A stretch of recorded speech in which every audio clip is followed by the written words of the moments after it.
I know you will not believe this story. Only a madman could hope that you would believe it, and I am not mad. But, as I am going to die tomorrow, I would like to tell my story to the world today. Perhaps someday, somebody more calm and less excitable than me will be able to explain it. I have always loved animals. I've loved them deeply, from the very first days of my life. When I was young, we always had many animals in our house, and so I used to spend most of my days playing with them and taking care of them. As the years passed, I grew into a quiet, gentle man, and my love for animals grew too. I found that they were more friendly, more honest than most men. Animals were always my best friends. I got married when I was quite young. Luckily, my wife loved animals too, and she used to buy me many animals as presents. In fact, our house was always full of animals. We had birds, fish, a dog, chickens, and a cat.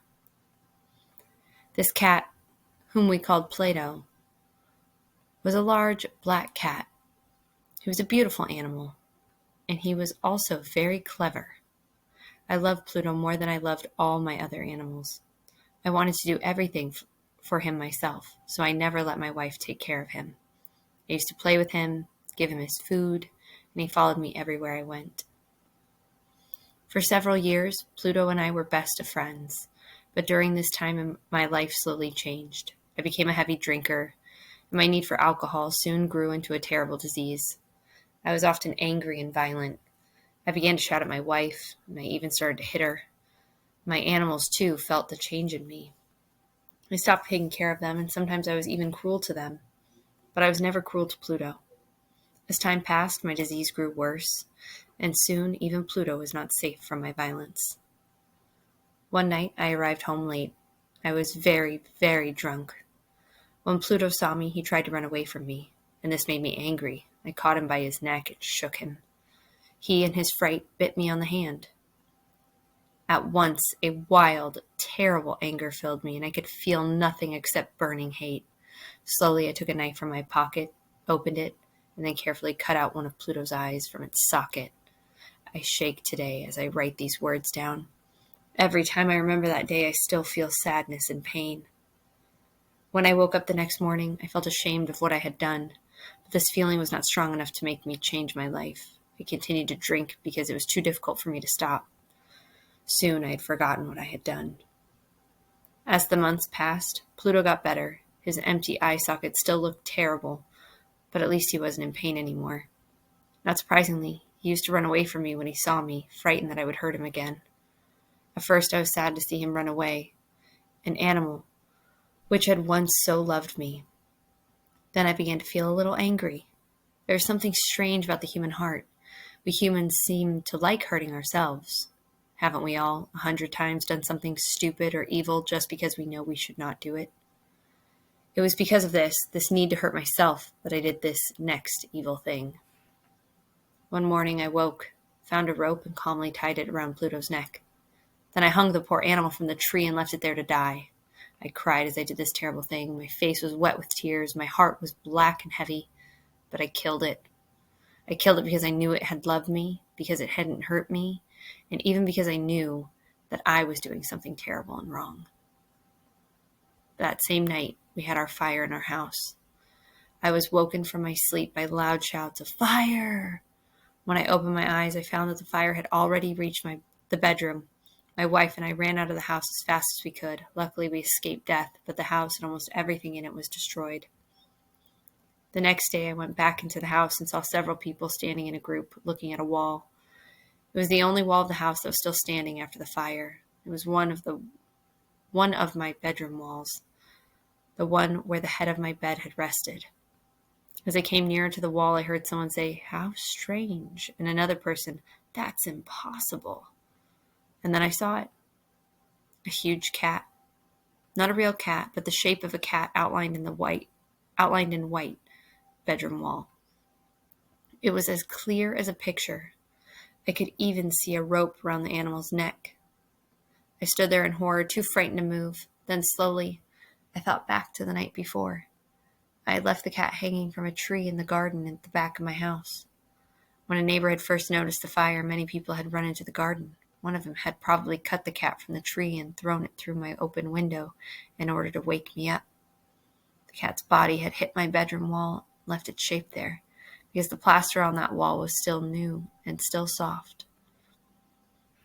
Although I thought this was a very reasonable explanation, the strange shape on the wall worried me. I thought about the cat day and night. I began to feel sorry that I had killed it.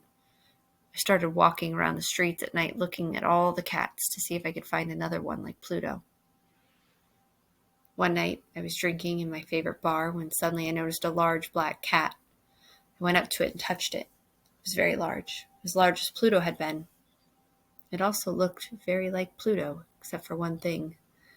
Pluto had black all over, but this cat had a white mark on its front. I touched the cat, and he immediately lay down against my leg and seemed very friendly towards me. This, I decided, was the cat that I wanted. I offered the barman some money to buy the cat from him, but he said the cat didn't belong to him. In fact, he had no idea where it had come from. So I took the cat home. My wife liked it immediately, and it stayed with us from that day. But soon, I do not know why, the cat started to make me angry, and as time passed, I began to hate it. I did not hurt it in any way, but I always tried to keep as far away from it as possible. I knew one reason I hated this cat so much. On the morning after I had brought it home, I saw that, like Pluto, it had lost one of its eyes. My wife, who was the kind, gentle person that I had once been, only loved the cat more because of this. But the cat didn't like my wife. It loved me alone. Every time I sat down, I used to jump onto my knees. When I went out of a room, it used to run out in front of me and get between my feet or climb up my legs. At these times, I wanted to kill it. But I didn't because I was too afraid of the cat, and even more afraid of the white mark on its chest. I've already mentioned this mark. At first, there was nothing strange about it. It's just a white mark. But slowly this mark grew, and it changed until it had the clear shape of a terrible, horrible thing. I find it difficult here in my prison to write the word. It was the shape of the gallows. Yes, those horrible wooden posts from which they hang men by a rope around the neck. Each day passed, my fear grew and grew. I, a man, a strong man, had become afraid of a cat. Why was I so frightened, so worried by a stupid animal? Day and night, I could get no rest.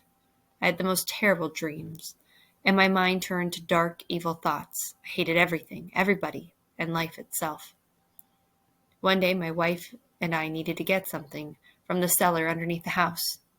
The cat followed us down the steps and threw itself in front of me. I almost fell on my face, and mad with anger, I took hold of an axe and tried to kill the animal. But my wife caught my arm to stop me, and the anger exploded in my mind. I turned and drove the axe deep into her head. She fell down on the floor without a sound. After this horrible murder, I calmly made plans to hide the body. I knew I couldn't take it out of the house, either by day or night, because the neighbors would see me, so I had to think of other ways. I could cut the body up into very small pieces and then burn them in a fire. I could hide the body under the floor. Or I could put the body in a box and then ask someone to carry the box away. Finally, I thought of a better idea. I decided to hide the body behind the walls of the cellar. I knew immediately which wall to choose. There was a wall in the cellar round the bottom of the old chimney, which was no longer used. This wall had bricks in the front and back, but was empty in the middle. I started work at once. I took out some of the bricks from the front of the wall and carefully put the body against the back wall. Then I put back the bricks and covered them with plaster. I made sure that the plaster did not look new, and soon the wall looked just the same as the other walls. When I had finished my work, I looked at the plaster. I've never done a better piece of work, I said to myself happily. I then looked around for the cat to kill it. It had brought too much unhappiness into my life. And so it too must now die.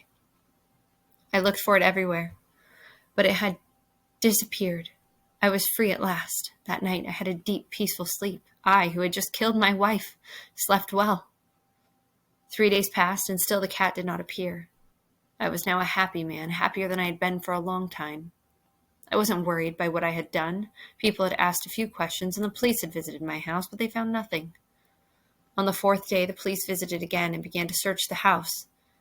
They looked into all the rooms and went down into the cellar. I went with them, feeling calm and safe. I watched them as they looked everywhere. They seemed quite happy that there was nothing there, and they got ready to leave. I was very happy. I was sure that I was safe. But I wanted to say something, just a word or two, to show how unworried I was. "Gentlemen," I said, "I'm pleased that you found nothing here, and that you are now leaving this house. But let me show you something, gentlemen. Do you see how well built this house is? These walls, you will notice, are very strong." As I said the words, I knocked on the wall with a stick, the wall where I had hidden my wife. At that moment, we heard a sound. It was a strange sound, unlike anything I had ever heard before.